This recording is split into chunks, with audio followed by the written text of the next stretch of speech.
पुराणों में लिखा कि सांडिल्य नाम का ब्राह्मण था और उसकी जो पुत्री थी उसका नाम विशालाक्षी था। विशालाक्षी। अब इस ब्राह्मण ने अपनी पुत्री का विवाह बाल्यावस्था में कर दिया था। पहले जो लोग होते थे जन्म लेती कहते थे तुम्हारा बेटा हमारी बेटी, जाओ शादी हो पक्की। अब तो रात को बोलता है सुबह कच्ची। प्यार से बोलो। रात को बोले पक्की तो सुबह समझो कच्ची। प्यार से बोलो।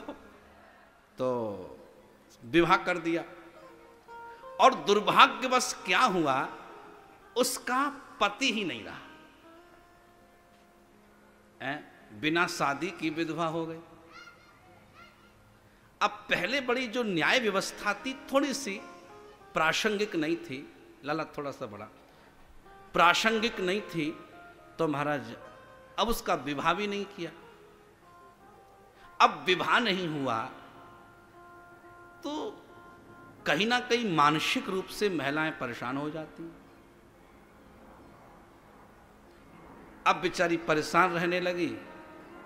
बहुत कोशिश की इसने जीवन को संभालने की, लेकिन महाराज ये शरीर है, मन है, इसको संभाल पाना बड़ा कठिन है।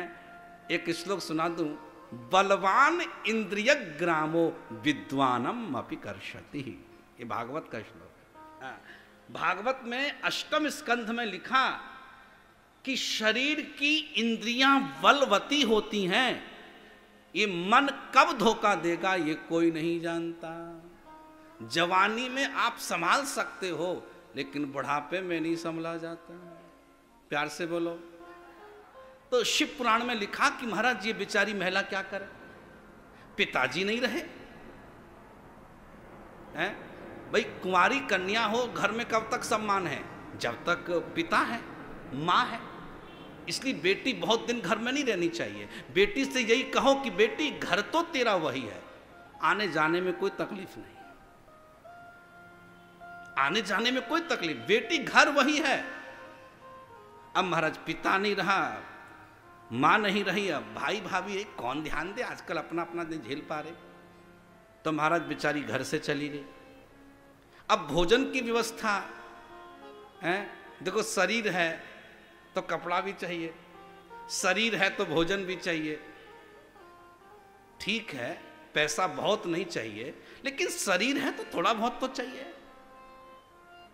तो शिव पुराण में लिखा कि ये काशी चली गई और इसकी जो प्रवृत्ति थी वो थोड़ी चोरी की हो गई।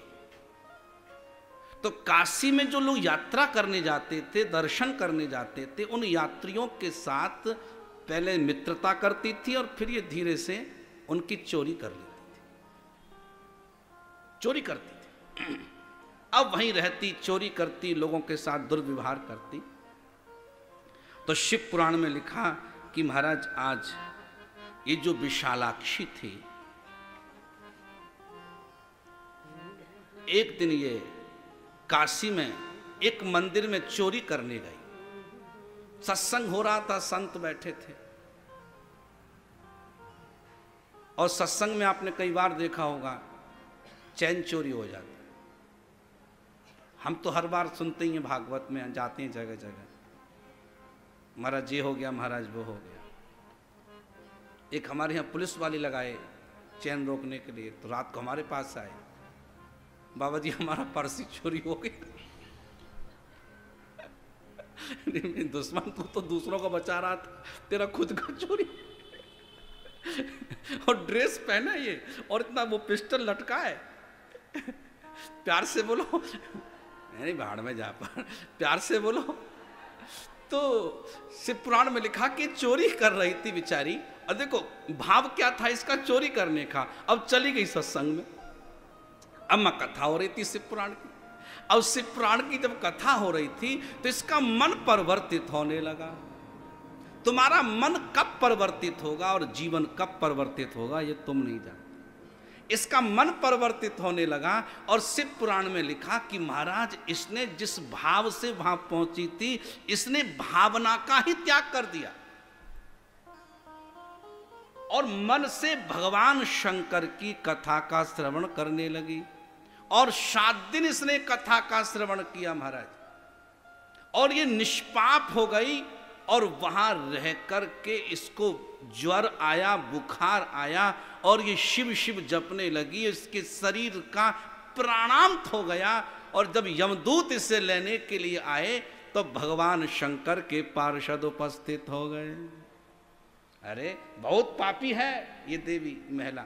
बोले पापी नहीं, ये पुण्यात्मा है। कैसे? बोले इसने मृत्यु के समय शिव नाम का उच्चारण किया है। देखो, मृत्युंजयी भगवान कहा जाता है शंकर को। क्या कहते हैं? मृत्युंजयी। ये कथा मैं आपको सुनाऊंगा। जो भगवान शंकर की उपासना करता है, जो भगवान शंकर का पूजा करता है, और जो भगवान की शंकर की कथा श्रवण करता है, वो मृत्यु पर भी विजय प्राप्त कर लेता है। इसलिए भगवान शंकर का एक नाम क्या है? मृत्युंजय। और भगवान शंकर ने एक मंत्र का उपदेश दिया था, उस मंत्र का नाम महामृत्युंजय था। सुगंधिं पुष्टिवर्धनम् उर्वारुकमिव बन्धना मृत्योर्मुक्षीयमामृतात्। जो शिव चर्चा, शिव पुराण की कथा श्रवण करता है, वो मृत्यु पर भी विजय प्राप्त कर लेता है। और भगवान शंकर ने ऐसा आशीर्वाद प्रदान किया। बोलो शंकर भगवान की। आया समझ? ना तो मंडप जैसे आप पापी हो, ना विशालाक्षी जैसे पापी। और प्रभु जब उनको भवसागर से पार कर सकते हैं, तो मैं आपको आश्वासन देता हूं कि भगवान शंकर की कृपा भी तुम्हारे ऊपर बरसेगी।